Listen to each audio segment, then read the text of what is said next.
durvyatarkyena daivena parena animishena bhagavato jatakshobhat cha mahanasi gunatrayat. He is saying, Maitreya Rishi is giving 3 causes for this creation to happen. 3 reasons why the creation has come about. He says that number 1, the number 1 cause of the creation is Daivena. As Prabhupada is mentioning here, Daivena means by superior management known as destiny. The superior management means the agitation of the combination of the 3 modes of material nature by the unseen activity of the living entity. Why is it said unseen activity? Because at the time of the creation of this universe, the living entities were all in a state of slumber. They were resting within the body of Narayana. There was no activity for them. Then, when we say Daivena, Daivena means because of the destiny of the conditioned souls. What is the meaning of destiny? Destiny means that previous karma, whatever is there, because of the result of that, some reaction happens, that's called Daiva. And which is commonly known as destiny. Now, when all the living entities are sleeping, where is the question of Daiva?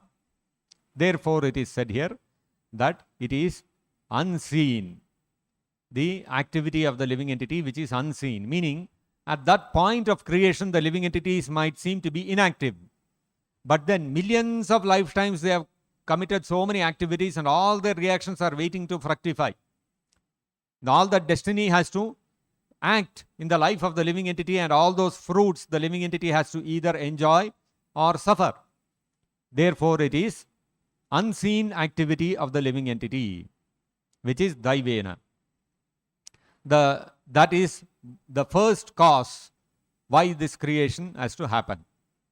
The second cause of the creation is Mahavishnu, the Supreme Lord. Parena. Parena means it is referring to Mahavishnu. Mahavishnu, by his glance, he agitates the material nature, he invests his energy in that material prakriti, and then the creation starts happening.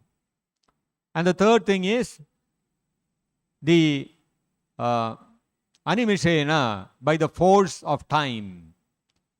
As time in engineering, if you have studied engineering, especially in mechanical engineering and industrial production, there is a subject called metrology, where we learn about the measurement of various things, like measurement of mass. What is the standard of measurement of mass? The definition of mass. The standard of measurement of length. What is the definition of length?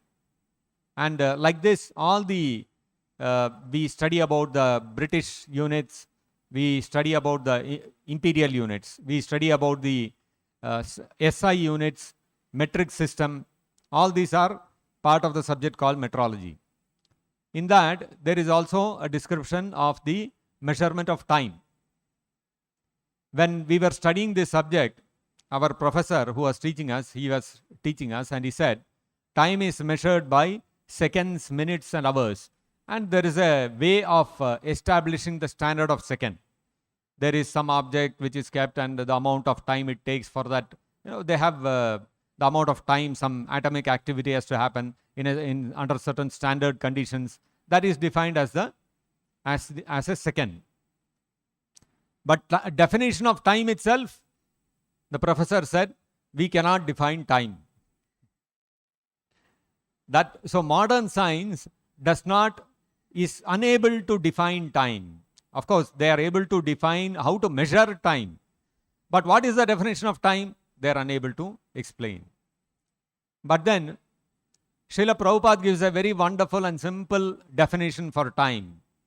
time is the force which brings about change. Very simple, but a very apt definition of time. Time is the force which brings about change. Whatever we see in this world, where because of the force of time, as time passes by, changes have to come about. Growth, deterioration, creation, annihilation, all these things happen because of the force of time. Nobody can withstand the force of time.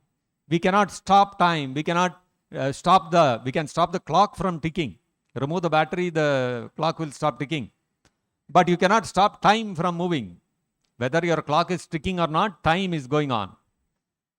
And once time has passed by, even 1 second has passed by, you cannot bring it back. You can never bring it back. It is lost. So time is an unstoppable force which brings about change.